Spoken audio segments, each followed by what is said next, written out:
Hello students, in this video we are going to practice a very important topic of English grammar, that is verb.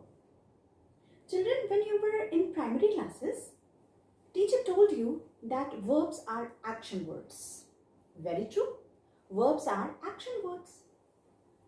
But now, when you are growing, you need to explore more about the verbs. So let's see.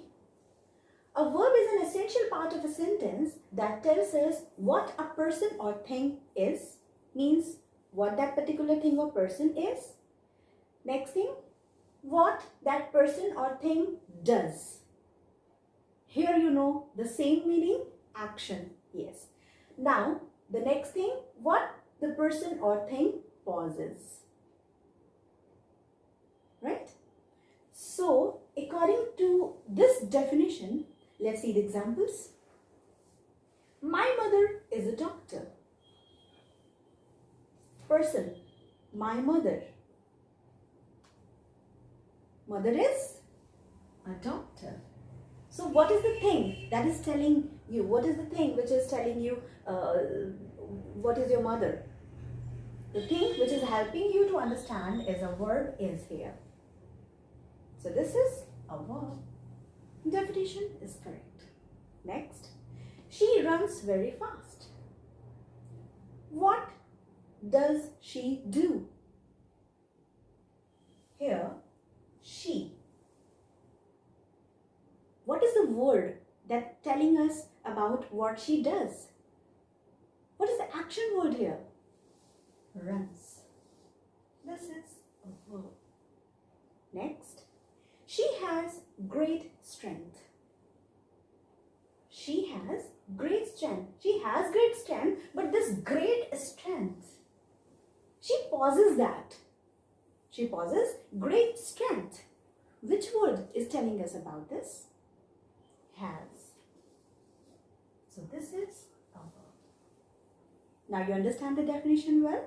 So next step, we will see the kinds of verbs. So children, here I am with an easy trick for you all to make these finite and infinite verbs very simple and easy. See, there is no difficulty. It's very simple if one thing is clear in mind. What's that? Basic thing is finite verbs, they change. Non-finite or infinite verbs, they don't change. This thing you keep in mind. Finite, it changes its form. Non-finite or infinite, it does not change its form. Simple thing. Now, let's begin with finite verbs. Here I have just written some examples here on the board. You see, she writes a letter. Writes. Okay. They write a letter. Okay. We were writing a letter. Okay. Rubina wrote a letter. Fine. Each student has written a letter. She, they, we, Rubina, each student, they all are subjects. You know, they all are subjects. Yes, they are subjects. She is a singular subject. Third person singular. They, plural subject. Third person plural. So this verb, write, for singular subject, it is changing by adding s to it. Children, as nouns, we form their singular and plural by adding s or es to them. Like boy, so plural, boys. Unlike nouns, these verbs, they change their forms by adding s or es, but the rule is different. They form their singulars by adding s. Nouns, they form their plural by adding s or es, but verbs, they form their singulars for singular subjects by adding s or es. Like write, you see. So writes. Fine. The same rule. Okay. So she writes. For singular, singular verb. For plural, they. If it is singular, means it's plural. It's plural. As it is singular, it's plural. So this is singular and this is plural. Or you can say base form of the verb also. So base form of the verb is always plural. If you want to just use it with a singular subject in simple present tense, you have to form its singular by adding s or es to it. Okay. So they write. With singular subject, it's writes. But with plural subject, it's write only. We were writing. Past tense, past continuous tense. Now, with the change of tense, they both are simple present tense. Now, past continuous tense is again changing, were writing. Base form with ing. Now, simple past tense, you see, Rubina wrote, another form. It's changing its form again. For simple past tense, write has turned its form and now it is wrote. Oh my God. Not stable at all, right? Next, each student has written a letter. Present perfect. Has or have, you know, we use it. Present perfect, right? Has, have, they denote present. And third form of the verb with has or have denotes perfectly done. Means has written. Perfectly done has present time. Perfectly done in the present time. So each student has written. Another form of the verb, third form of the verb, written, has been used here. So now it's changing according to the number of subjects, singular and plural, it's changing. According to the tense, it is changing. Present, write or writes, and in simple past, wrote. In simple past, wrote, and in present perfect, written. Just because it's changing its form means the verb is finite. The verb is finite verb. So children, let's see the rules. There are three main rules with which we can find finite verbs very easily. The first one says that they change their forms according to the number of subject. Yes. So finite verbs are the verbs. They change their forms according to the number of subject. Now you see, she, singular, she, singular subject, they, plural subject. Okay? Now, she attends her class daily, but they attend their class daily. Both are simple present tense. But for singular, third person, singular, attains. But third person, plural, attained. Means this is finite verb. Fine. Next, a child, singular subject, the children, plural subject. A child was playing chess, the children were playing chess. For a child, was, but for the children, plural, were, means finite verb. Again, third person singular. They, third person plural. She has bought a new car. They have bought a new car.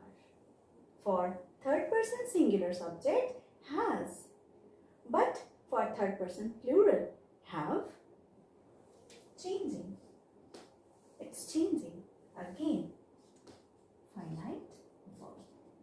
So rule number 1 is very clear. Finite verb changes its form according to the number of subject. So now children, let's see the second rule. Second rule says they change their form according to the tense. Yes, according to the tense. Time. The wind blows gently. Simple present. The wind blew. Past form. So the wind blew harshly. Means subject is same.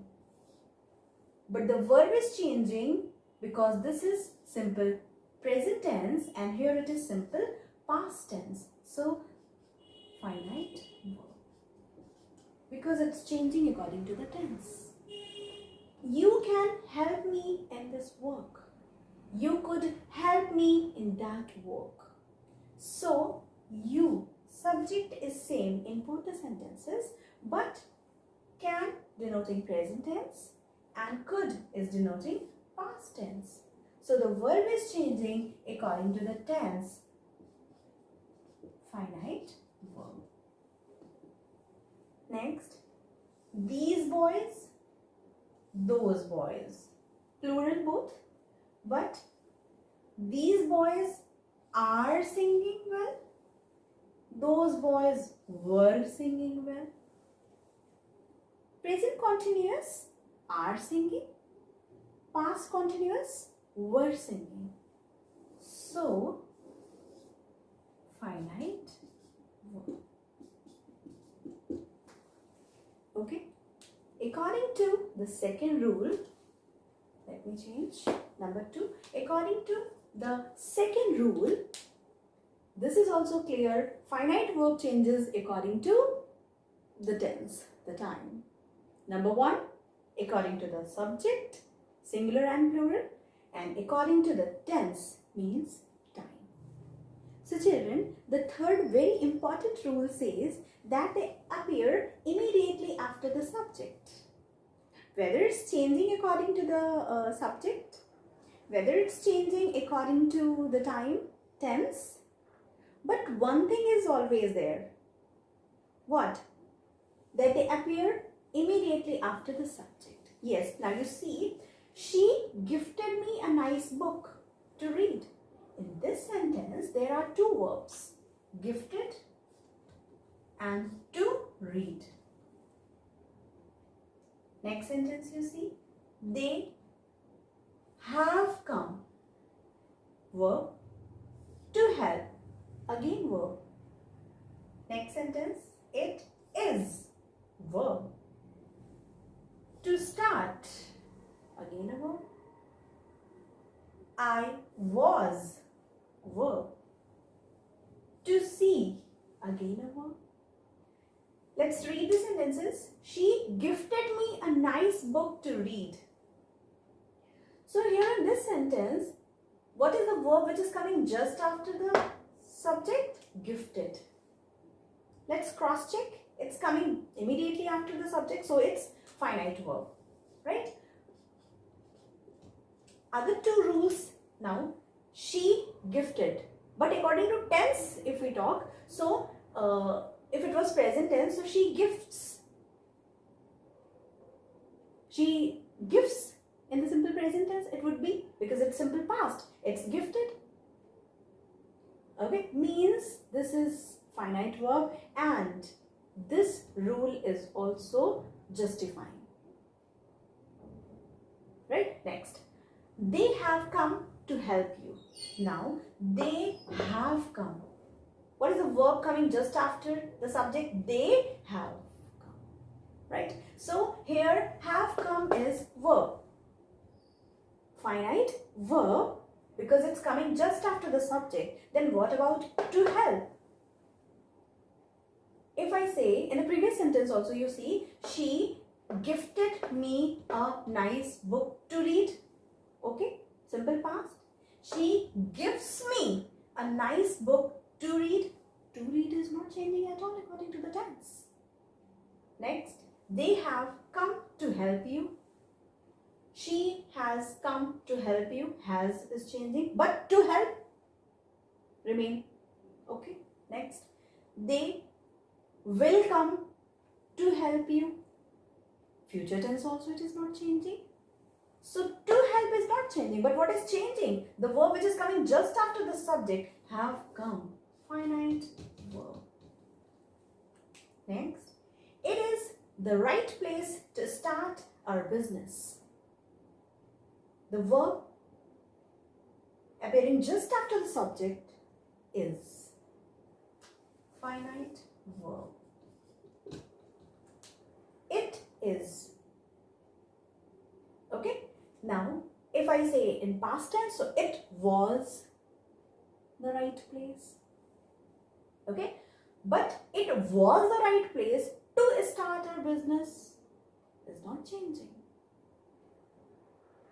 So what is changing and what is appearing just after the subject is finite verb.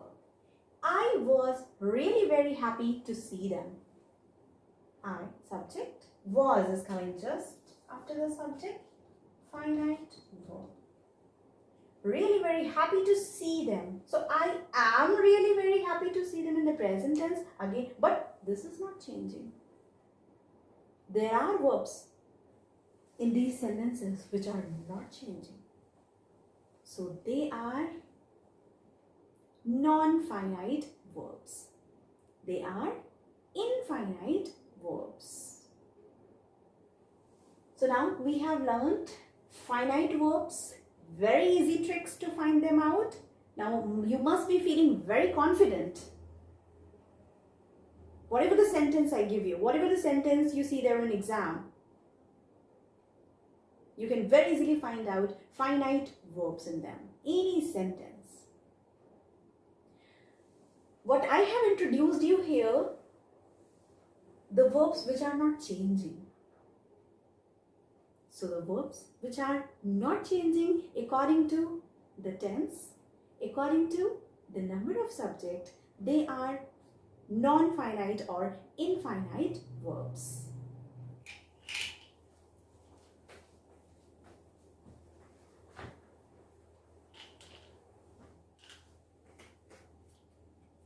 So children, let's talk about non-finite and infinite. So children, let's see what are the non-finite or infinite verbs. Finite verbs, they change according to the tense and subject, number of subject, but non-finite or infinite verbs, they don't change according to the tense or number of subject. How?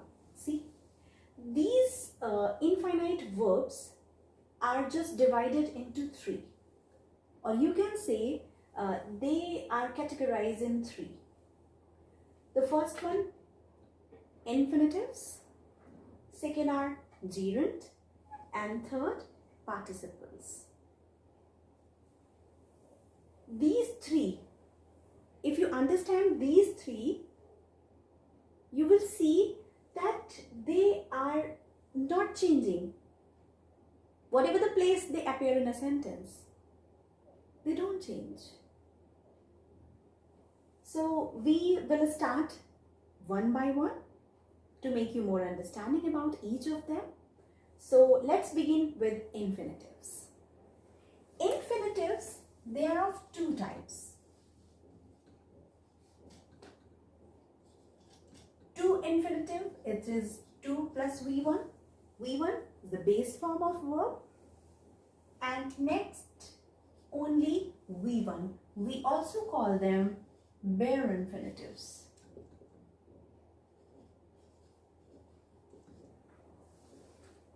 Okay, children? So let's see 2 plus V1.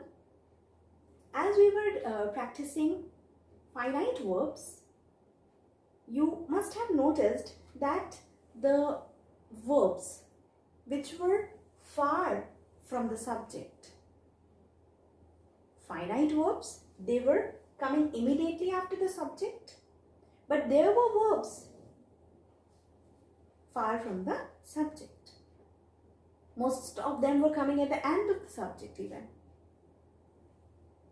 But they were not changing according to the subject and the number of subject and tense. Let's take some examples here.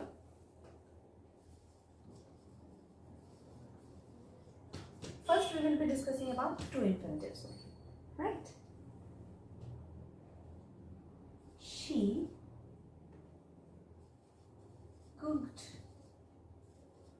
to eat. Now in this sentence, she cooked, cooked coming just after the subject is finite verb, so leave it. Now, she cooked to eat. To plus V1, base form of the verb. So, this is an example of infinitive, means this is to infinitive. We call it to infinitive. Okay, and it is infinitive and means one of the finite verbs. Okay, next you see they planted a tree. They planted a tree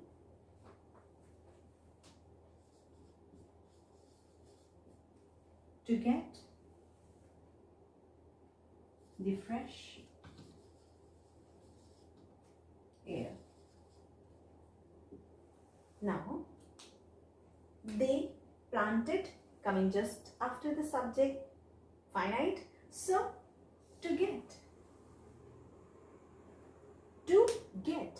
to, then V1 base form of the verb. This is to infinitive. So children, one thing I want to make you clear, it does not mean that two infinitives, they always come at the end or at the far from the subject. No, they may appear at the first place of the sentence as well. One example: to sing a song, she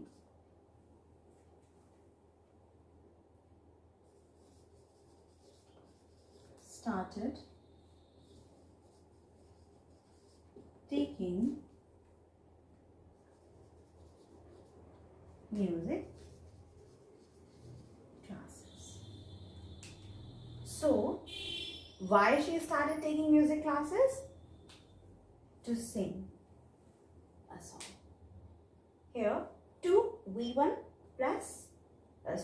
plus V1 means to infinitive is taking the first place in this sentence. So children, these are the two infinitives. Let's see what are the bare infinitives.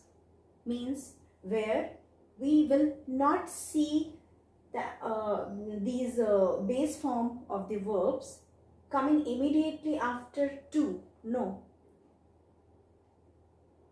there will be these verbs, first form of the verbs, you will see them, they are all alone. They don't need the support of to. So children, if you get in any worksheet or any competitive exam also, if you see any such question where to is appearing and you have to fill any verb after it, it should always be in its first form, base form. Okay. Next thing I also want to tell you children, as you know, as I told you, that noun we form plurals by adding s.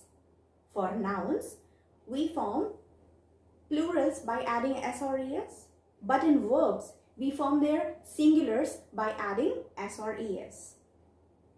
So make this thing very, very clear in mind. You don't have to use singular forms after to.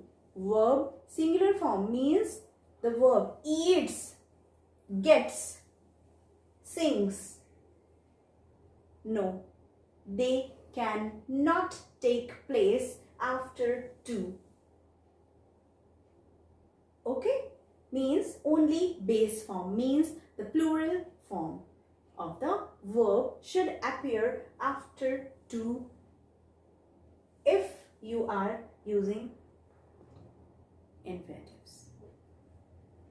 Otherwise also after to s or es, we do not add s or es to the base form of the verb. After to, on only base form of the verb, plural form of the verb. We won, that's it, nothing else. Okay, now let's see what are the bare infinitives. Bare infinitives, absence of to there, only we won. Let's see. Bare infinitives, we won, base form of the verb.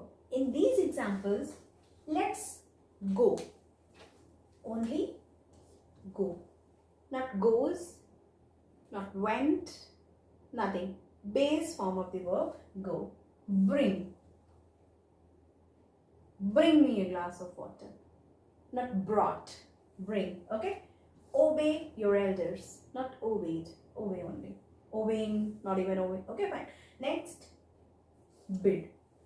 Now, obey your elder, she bid farewell to me. In these sentences, only we one has been used.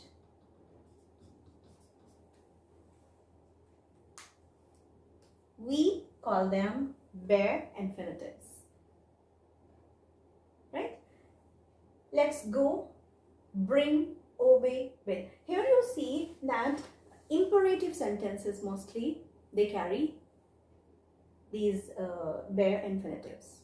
Close the door, shut the window, help them. Okay, so these are bare infinitives. One thing I want to tell you children, that some like some of the verbs are there which are always followed by bare infinitives. So what are these verbs? Let's see. Feel, make, find, bid, let, know, yes. So children, after knowing about the infinitives, which are the first kind of non-finite verbs, the next are gerund. What are the gerunds? Gerunds are the base form of the verb having ing to them. Yes, means some people also call them ing form of the verb, but in the base form when you add ing, that is a gerund. But if it is used with the helping verb is, am, are, was, were in continuous, in the progressive tenses, are they gerunds? No, they are not gerund, because gerunds are only when they are used as verbal noun, verb, but used as noun in a sentence. So the next question, where you see a noun in a sentence, a noun mostly appears in two places, in place of subject or in place of object. So let's write first thing that they are verbal nouns. They are verbal nouns. Fine. Here are a few examples. I love traveling by train. If you want to just find a noun somewhere, how can you find it out? who, what. So in a sentence, if you want to find out something which is used as noun, some verb which has been used as noun, what to ask? You need to ask what. How? You see, I love what? Traveling. V1 plus ing. Gerund. I love what? Traveling. The thing that I love is traveling, means noun. But it's a verb. So this is a gerund. Okay?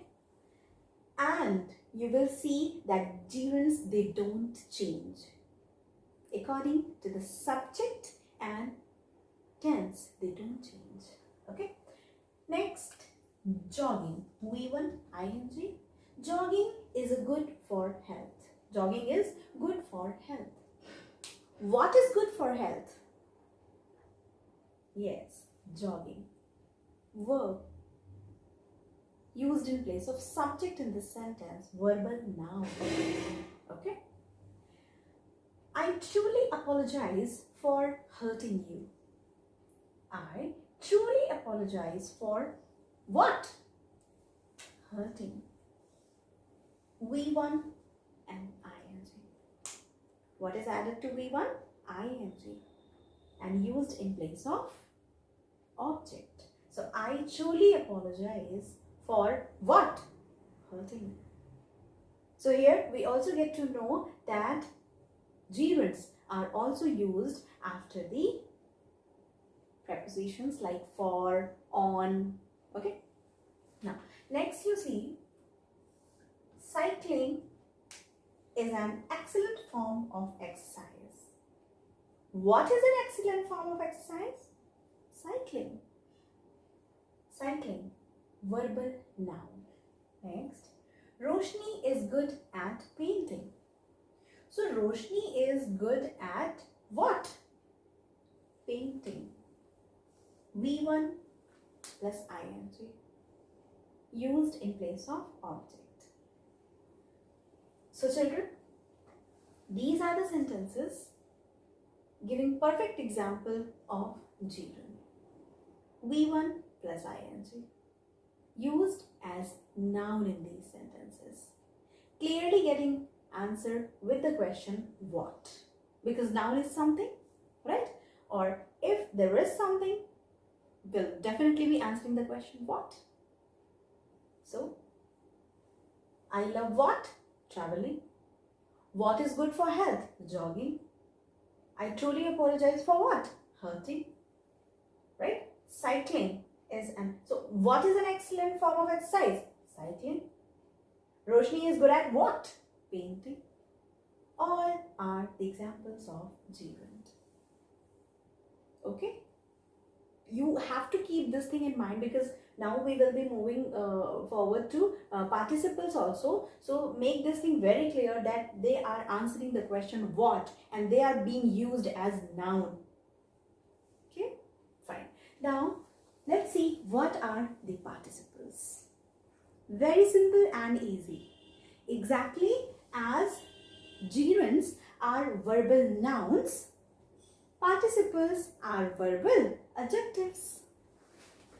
They are verbal adjectives.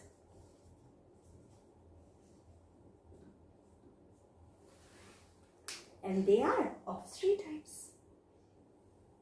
Present participle, past participle and perfect participle.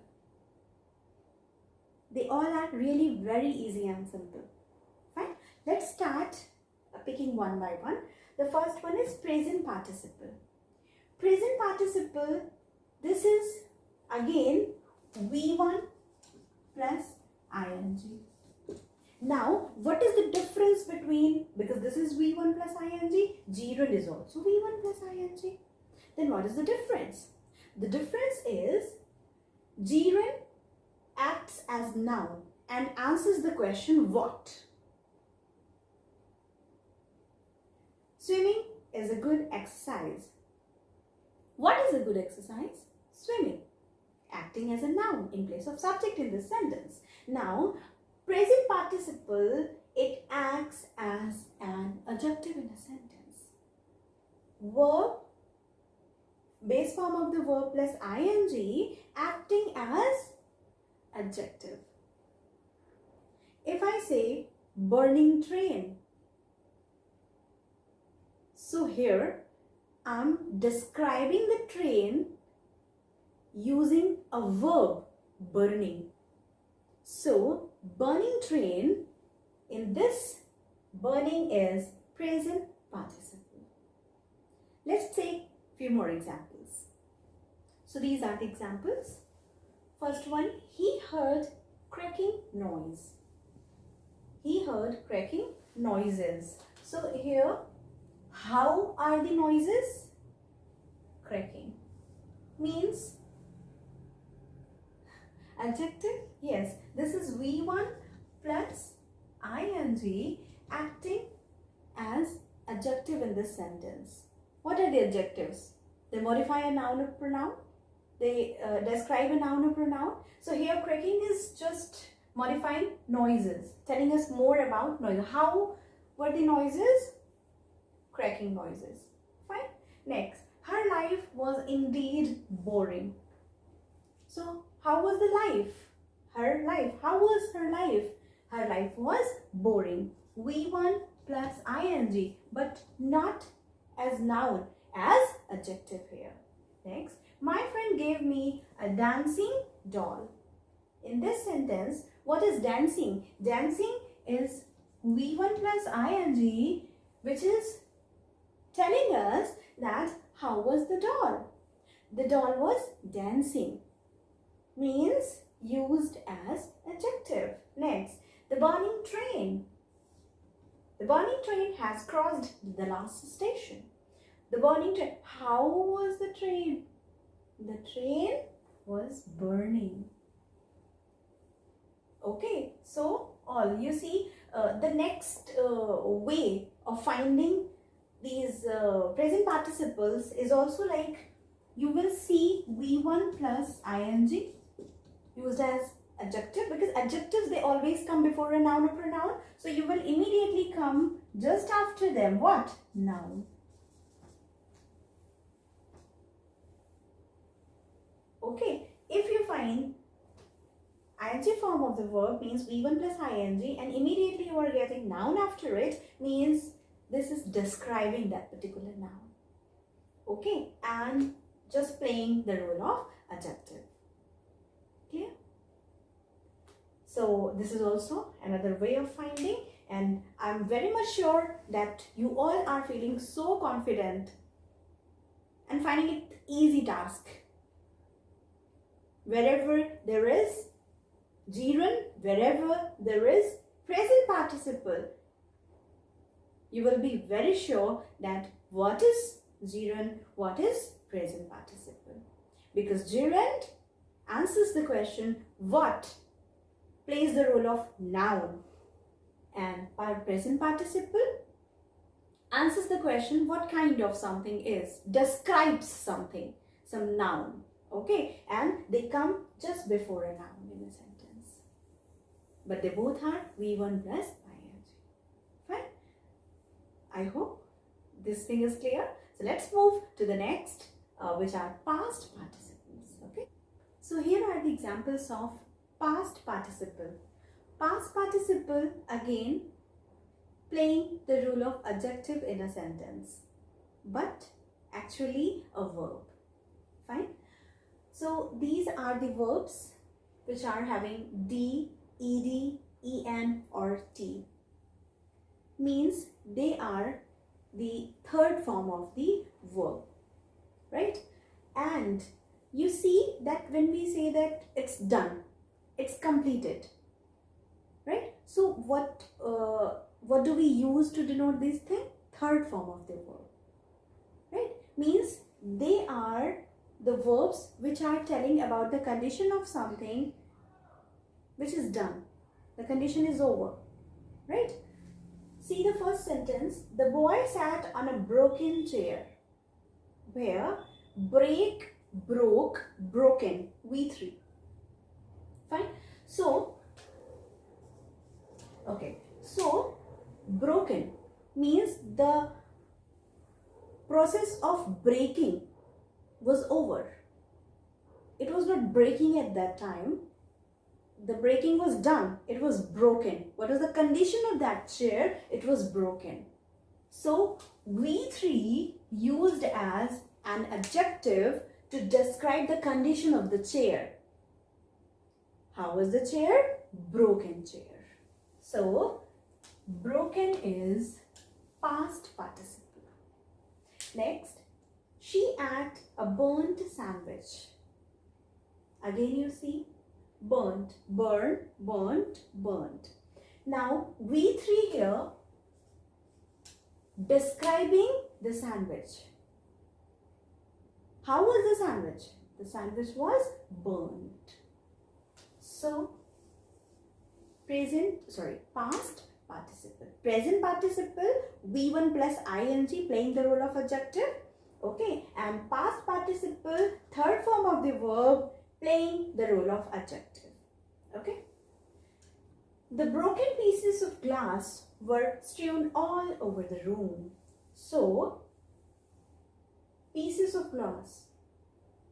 The process of breaking of glass was done and now it was into pieces. So, broken. Pieces of glass. How were the pieces of glass? They were not like shaved one. No, they were broken. So, broken. Third form of the verb used as adjective. Next. The film star waved at his cheered fans. In this sentence, fans. What is the condition of? What was the condition of fans? How were the fans? The fans were cheered. They were cheered. Okay, so means how were the fans? Again, cheered verb, V3 form is just telling us about describing the fans here, playing the role of adjective. So, this is again past participle. When third form of the verb is used as an adjective describing a noun in a sentence. That is past participle. Very easy. Okay. Now the third one, perfect participle. So children, the third one is perfect participle. Yes.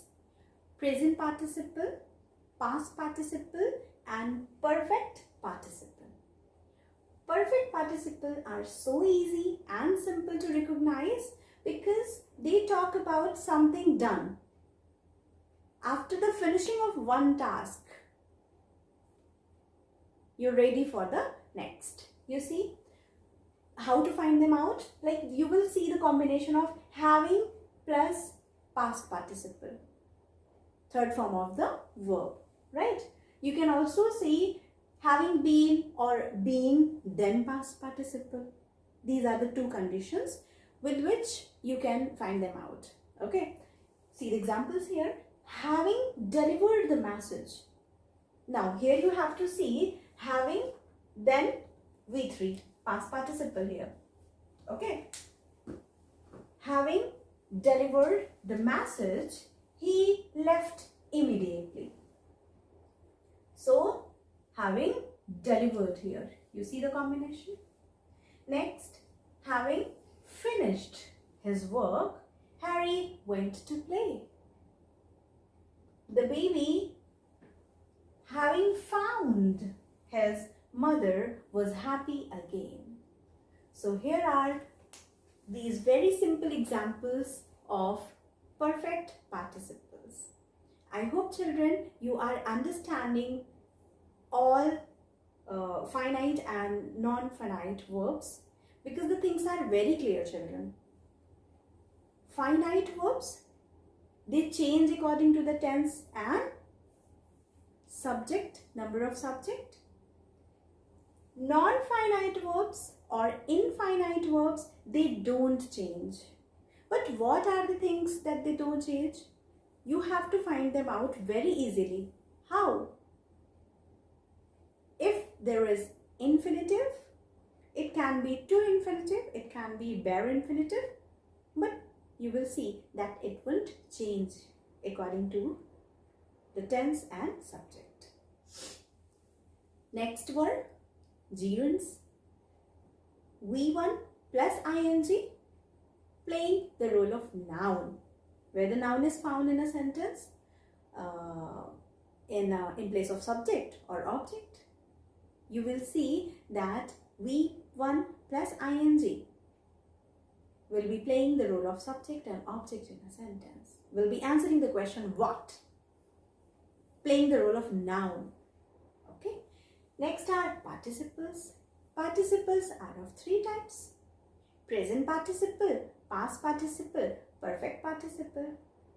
Present participle, V1 plus ing exactly as gerund, but not playing the role of noun, playing the role of adjective, verbal adjective, not verbal noun. Okay, describes something in a sentence. Okay. Next, past participle, the third form of the verb, but playing the role of adjective in a sentence. You can very easily find these third forms. They end with en, t, d, ed, all that, right? Next are the perfect participle.